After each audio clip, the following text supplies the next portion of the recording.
welcome back to the Rave Social Podcast. I'm your host, Jaiden, and today we have M as our guest on the podcast.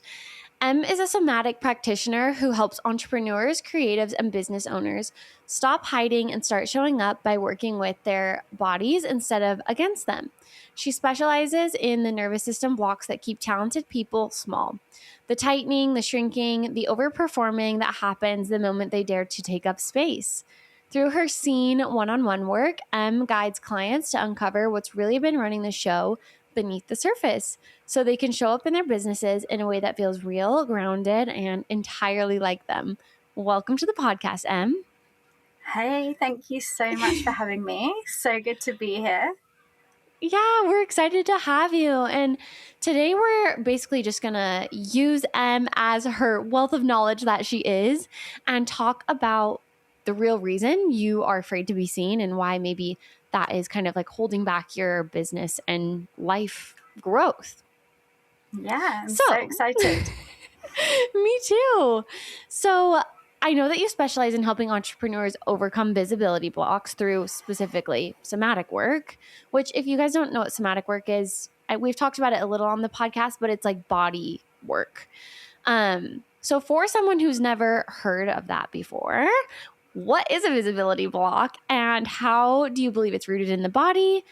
Why do you think mindset work isn't enough alone to break through this? Amazing question. So yeah, visibility block is anything that stops you from like fully expressing yourself, whether that's like on Instagram, like speaking, wherever that may be. It's something that's kind of holding you back, and it might look like procrastinating or like editing your captions, or I know like Yap videos are really viral at the moment, but like never showing up on camera, or like you've got that spicy opinion but you don't really want to share it. It's kind of in those little moments that these visibility blocks show up. And yeah, it is a mindset thing, but it's also like biological in our body, because being seen as quite vulnerable, we're really putting ourselves out there, and there's a risk of, when we're being seen, we're like asking ourselves to be judged or like take up space, we might get a response. So our body can associate visibility with a threat.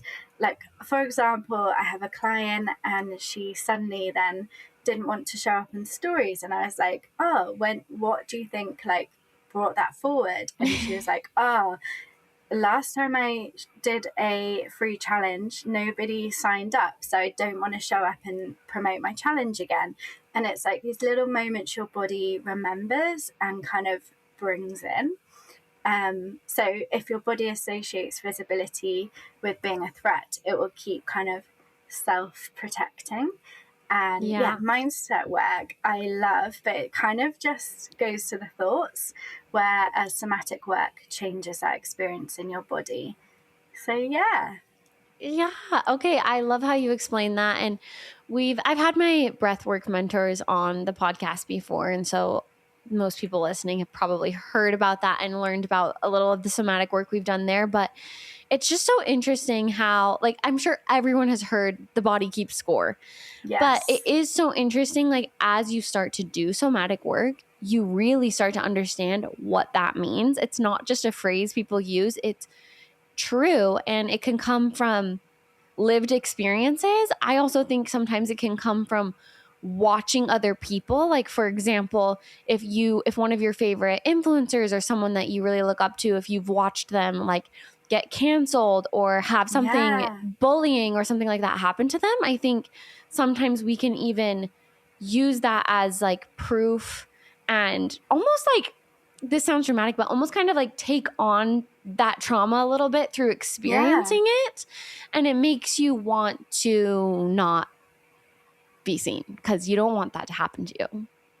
Yeah, I think that's such a good point. Or like your business bestie, like something happens, you like see them pull back, it might make you pull back as well. Or like, yeah, all these things kind of influence how we show up. So yeah, I definitely think that can be true.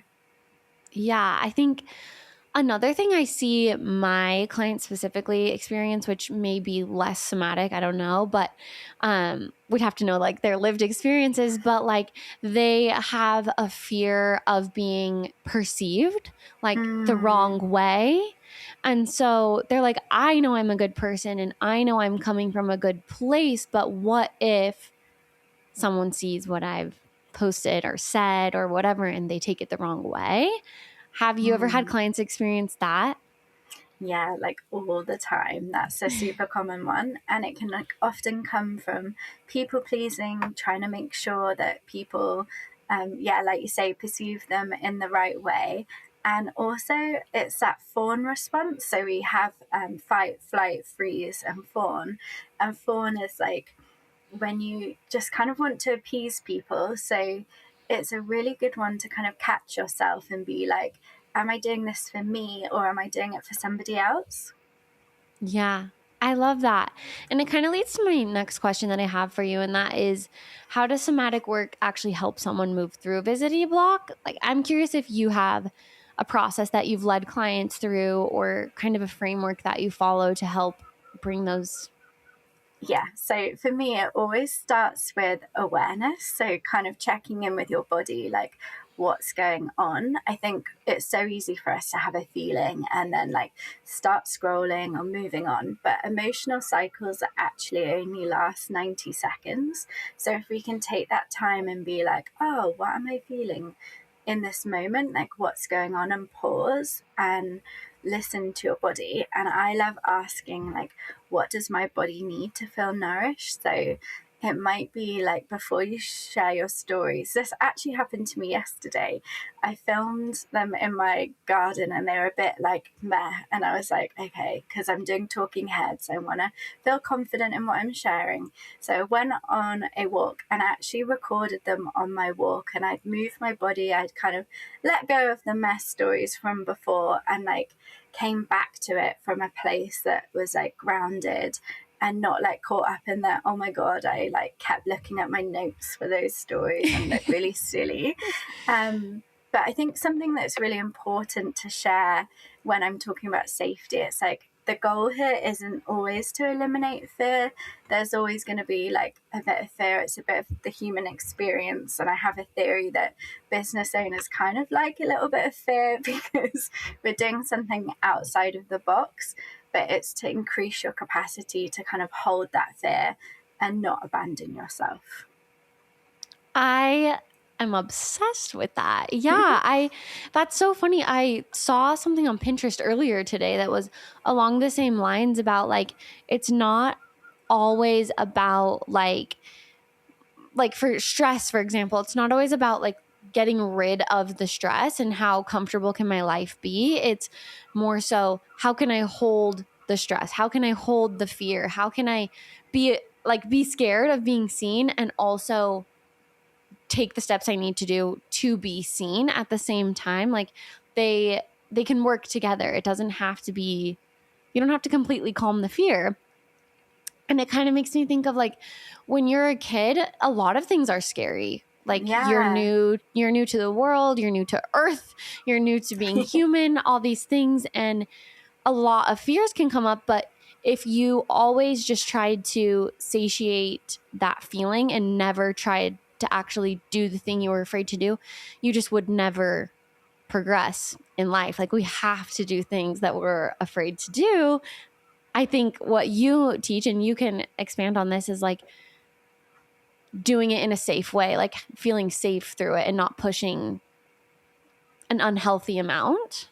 Yeah, it kind of makes me think about when we're learning to walk, like we fall over all the time. And if your mum's like really supportive about when you fall over, it doesn't make a big deal and then you get back up and walk again.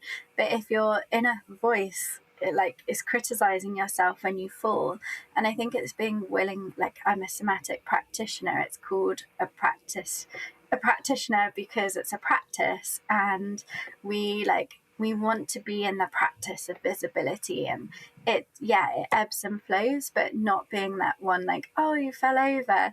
It's getting back up and trying again. I love that. So when we're talking about working with your body, which is just somatic work, what does that look like for someone who is trying to consistently show up and be seen? Is it a daily practice? How do you support them with that? Yeah, so I think something really important to recognize is like everyone's completely unique. Everyone's got different nervous systems, and if you are a woman, your nervous system changes during your cycle, and you might need different things. Like in the luteal phase, your self-talk might be a little bit more, so you might need a little bit more nourishment and support. But I think for me, it's always about being in nature and like walks and getting out and leaving my phone behind, because scrolling just starts comparison for me.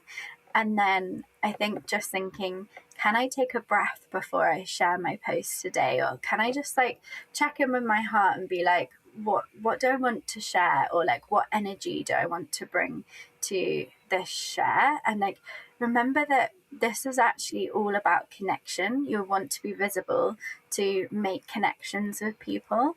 And I think that's coming from like service because you love what you do. So just remembering that as well.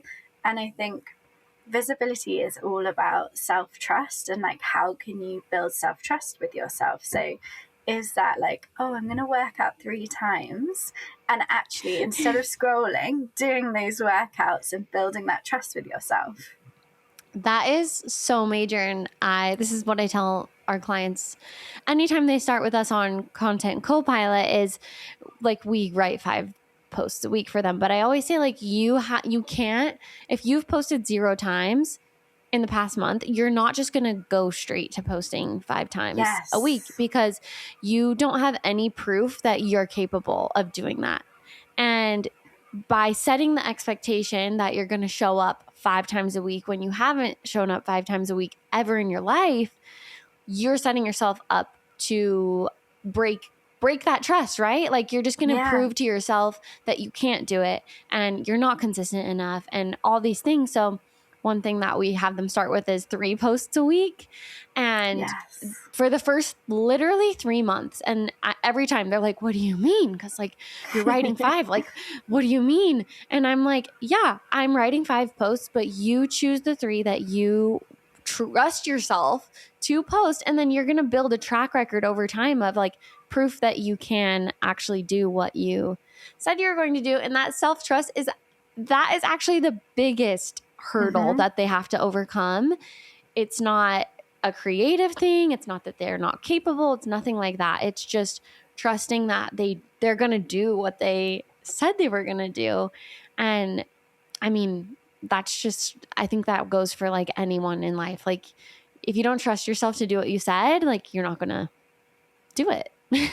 Yeah, I like completely agree. And I love that the way that you work, you get your clients to like read and post the posts themselves, and like giving them the ownership. And like I was thinking, they get to read the post and then they get to kind of put their energy behind the post when they share it. So I love that.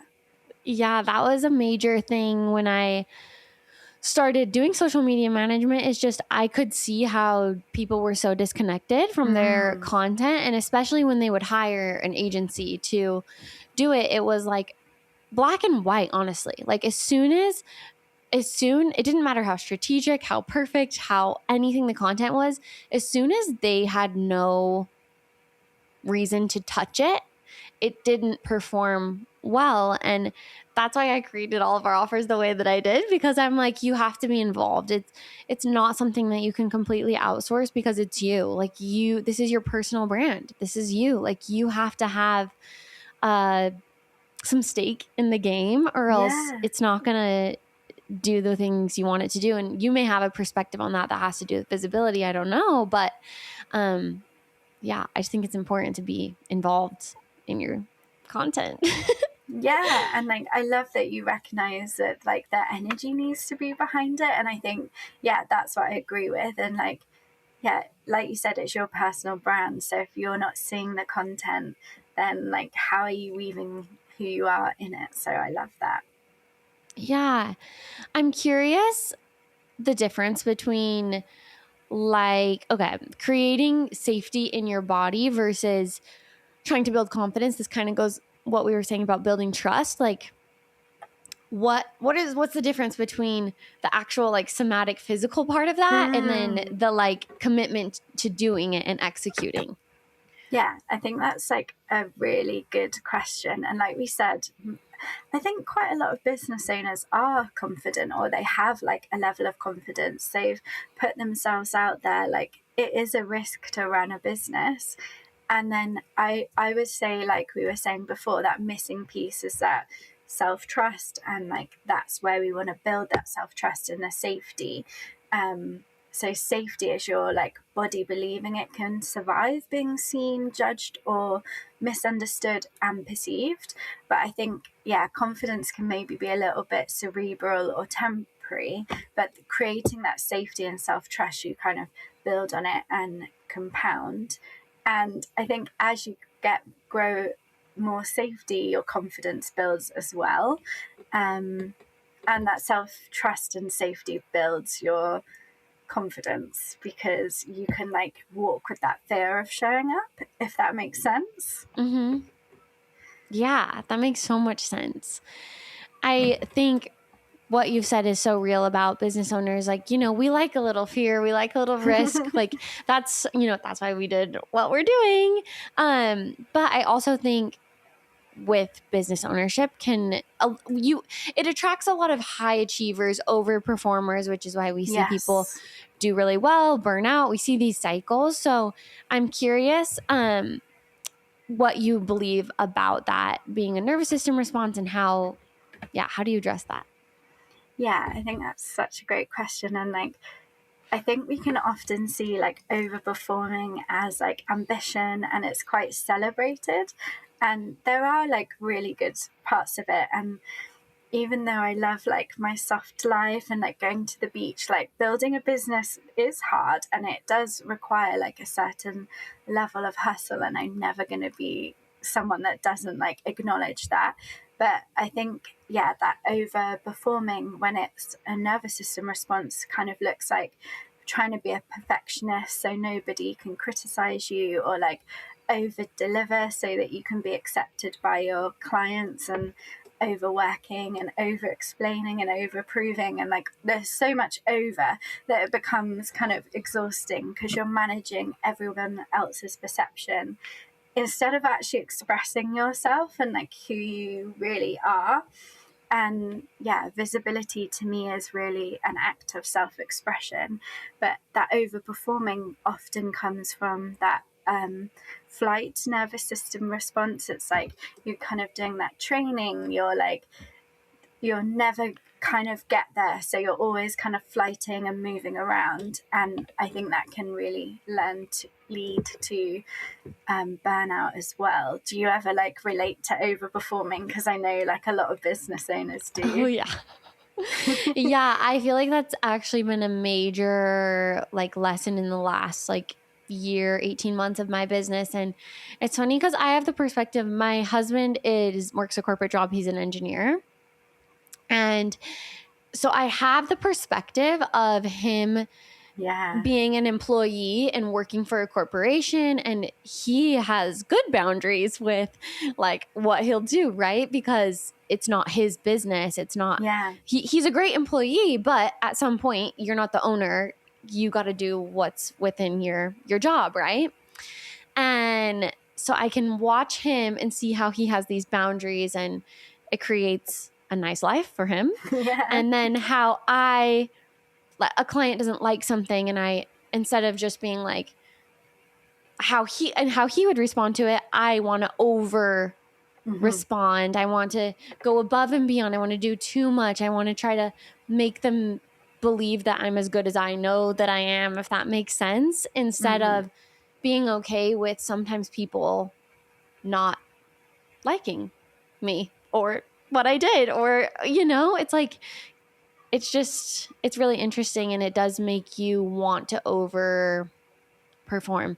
But I think one thing that really shifted that for me is earlier this year I had a miscarriage, and my capacity was so limited like very quickly, right? It was like, oh, everything's fine. Now you're experiencing grief and trauma and you just don't have the capacity that I had before. And it made me be like, you cannot be like an overperformer, because then when your capacity is limited and all you can do is what you are supposed to do, then it looks like you're underperforming. And it's like, no, I'm still meeting every requirement that was asked of me.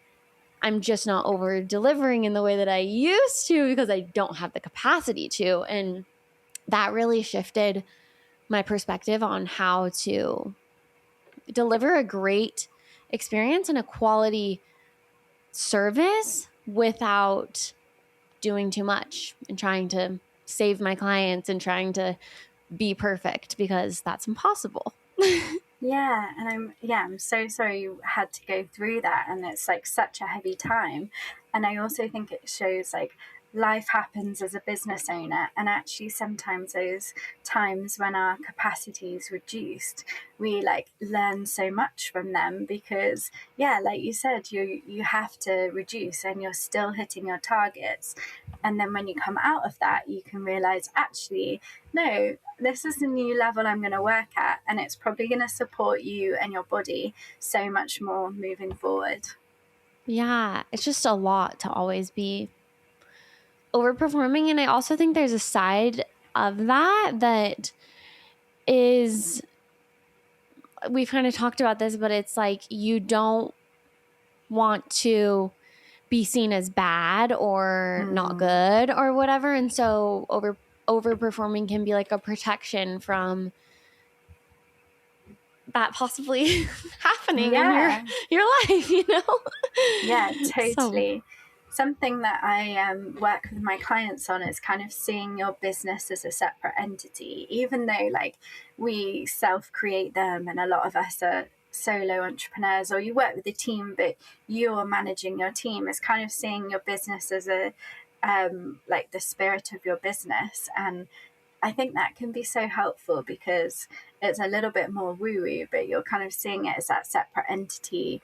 And I think that helps kind of take yourself out of it and be like, actually, this is my business, but it's not like completely me, because I think we can over-identify with our business. Yeah. And then any criticism that others might have, or even you might have, like there's definitely seasons where it's time to look at the business and see what needs to change, you know? But when you look at it critically, but it's separate from you, it doesn't feel like you're the one, like you are bad or anything like that. It's just like, this needs to change in the business. It's not about you.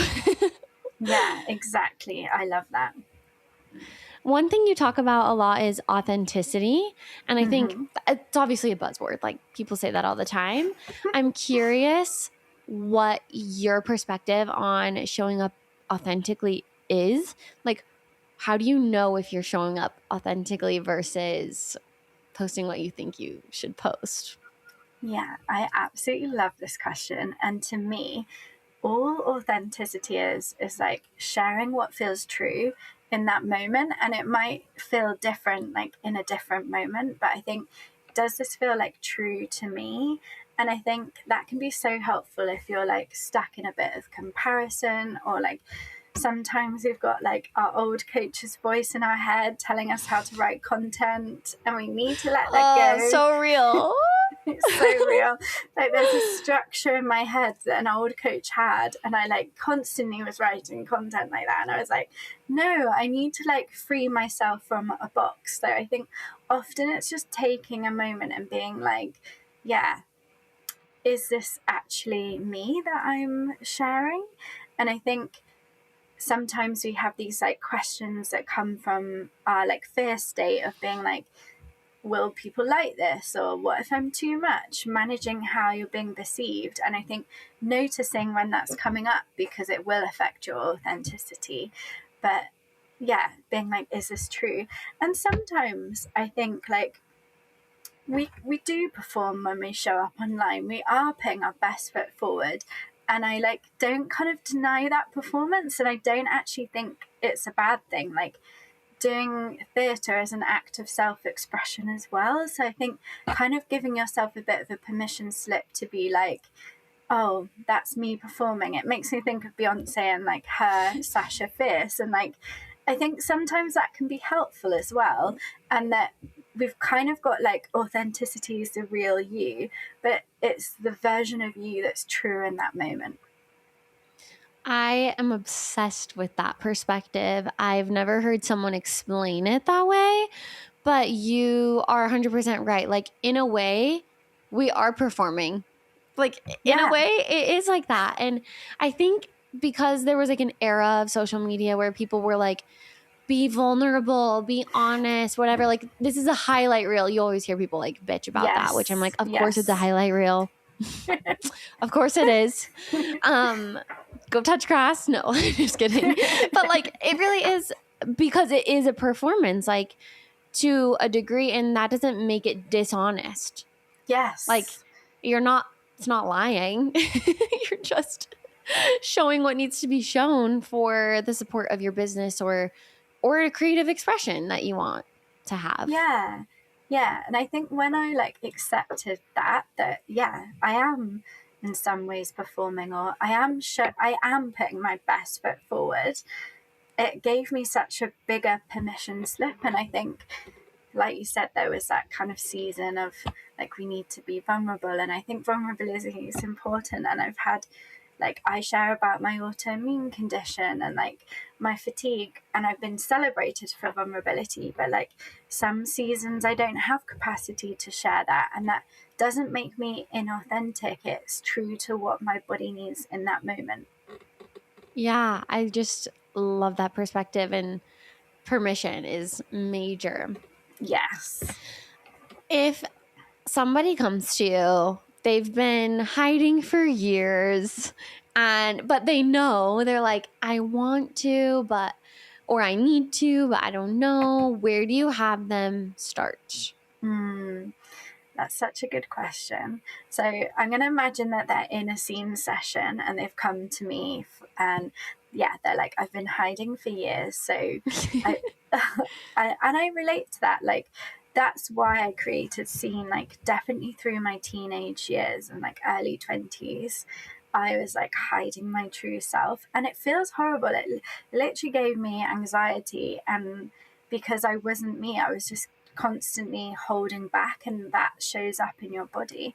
But yeah, so if they come to my Scene session, we always start with like grounding in the body, coming back to the body, even like feeling the body. I've got some clients that even feeling their body is like a big expansion edge, because we can be so stuck in our heads.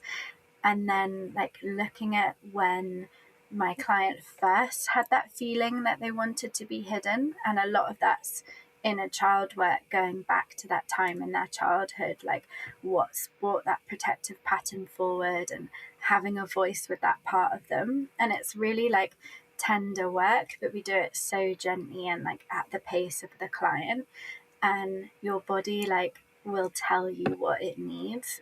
That wisdom's like within you, how you can nourish that part of you that wants to hide.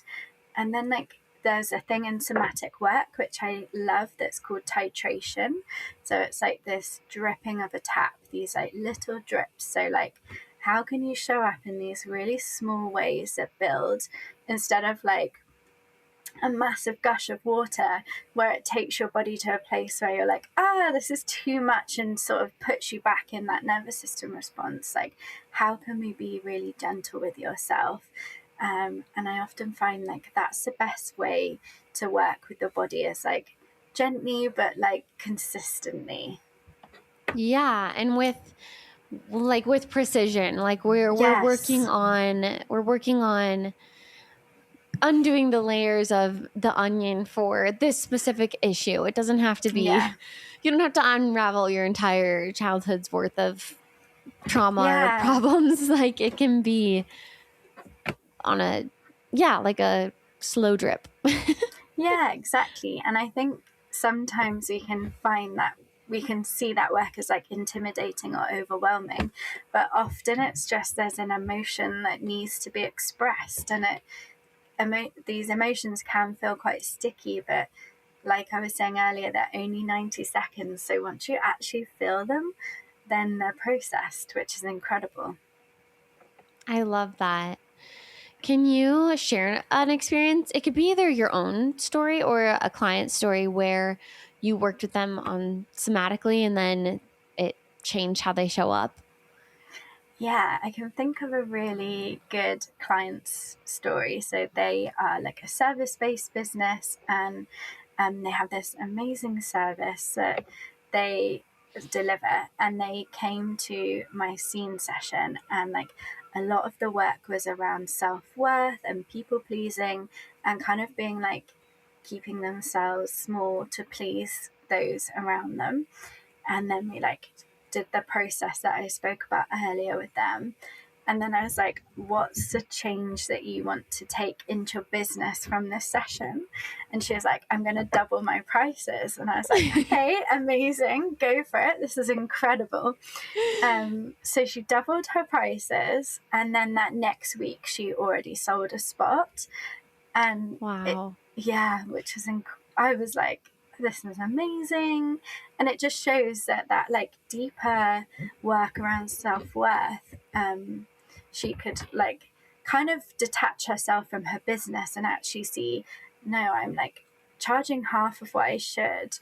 And then she charged what felt like aligned and made a sale. That is amazing. I love that so much. I have some rapid fire questions, which we don't have to make them as rapid as possible. But I'm curious, what's one business belief that you had to unlearn? Oh, this is such a good one. To like let go of other people's shoulds and do what feels real for me and my body. Oh my God, yes. That is so major.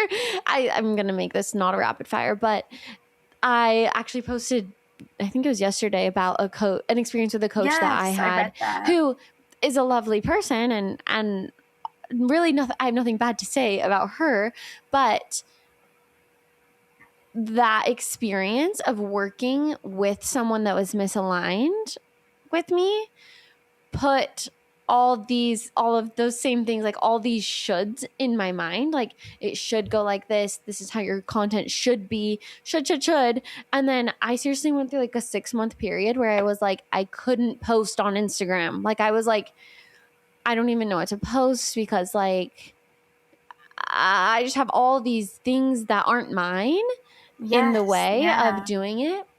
And it was really interesting. I also think part of it is I could tell that I was kind of like a muse to her content. Like she would talk about me often, not literally. I could just tell based on like a conversation that we had, right? And then something she posted.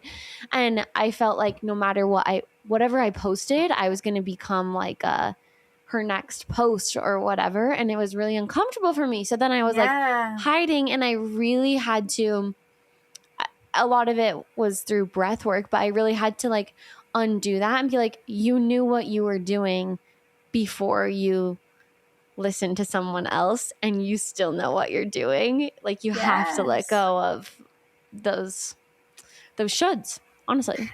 And it's such a good lesson to learn. And I think like now when you look for mentorship, you're going to look for someone that guides you back to yourself. And I think that's the most important part of like looking for a mentor, whether that's business coaching or somatic work. Are they like guiding you back to yourself, or just like putting a framework on you?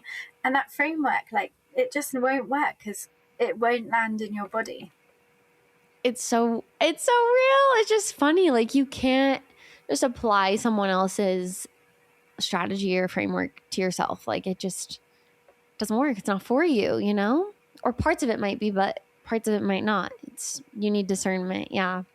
My next rapid fire is, what is one thing entrepreneurs are overcomplicating?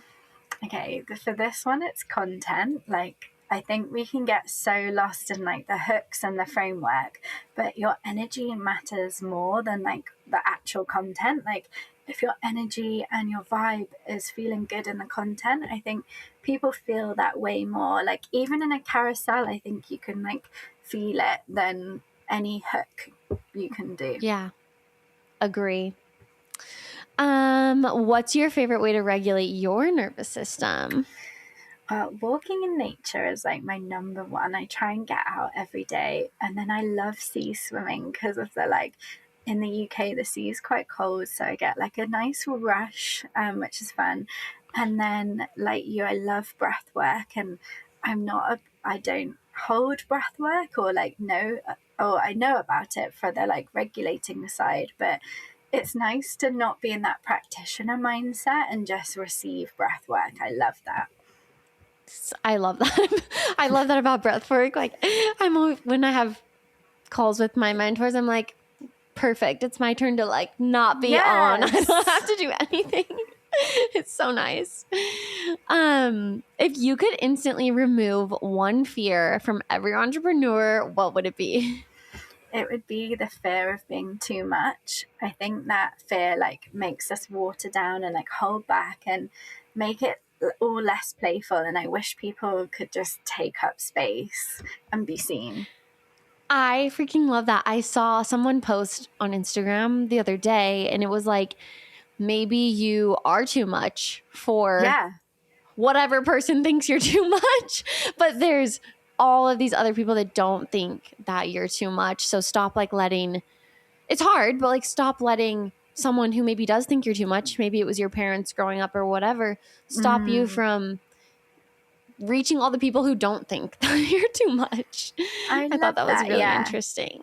Yeah. That's so good. And like you say, if you show up as who you are, then your people can magnetize to you. But if you don't actually show who you are, people can't see you and work with you.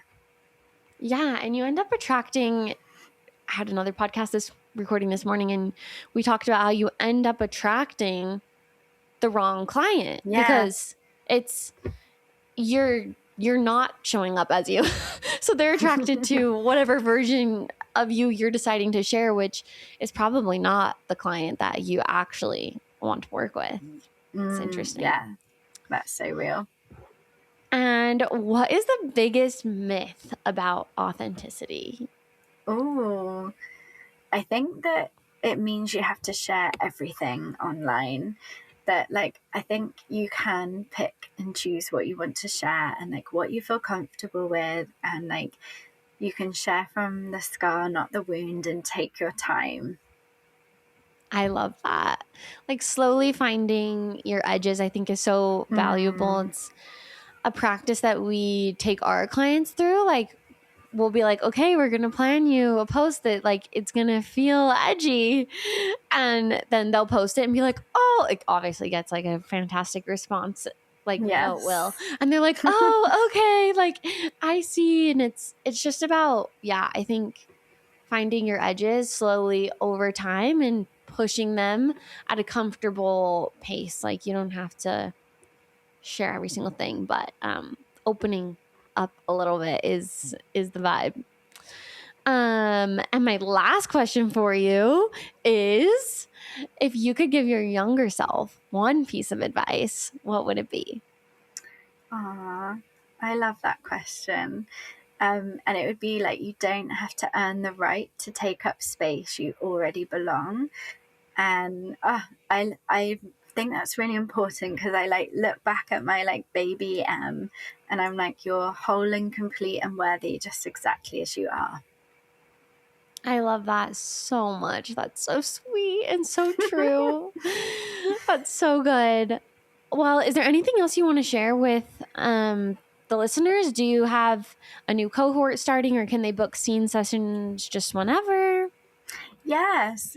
So scene sessions are available like monthly, and if anything's like landed in today's podcast, just DM me at Robert Somatic, and we can chat. And like I'd love to hold space for you in a scene session and like uncover those parts of you that are hiding, so you can be seen this summer and get paid as well. And then I'm also running a free challenge called Make Waves, which even after it's live, it will still be available, where you can like really step into your visibility and make waves and be seen. I love that so much. And you are just a true embodiment of your work. I've been following you for, I think, at least this whole year now. I think I found you through Liv's trial reels challenge or something like that. Yes. But you are an embodiment of your work because you absolutely like walk the walk. Like I see you posting and being visible, and I love that so much. It just makes me trust ya. Thank you. That's really important to me. Is like I love sharing like what I'm doing for my body and like where I'm at and like where can I push my visibility edges as well. That's like a big part of what I share on Instagram. I love it. And I appreciate you so much for sharing your knowledge on the podcast today. Thank you for being here. Thank you for having me. I've loved it. Yeah, we'll talk soon. Bye.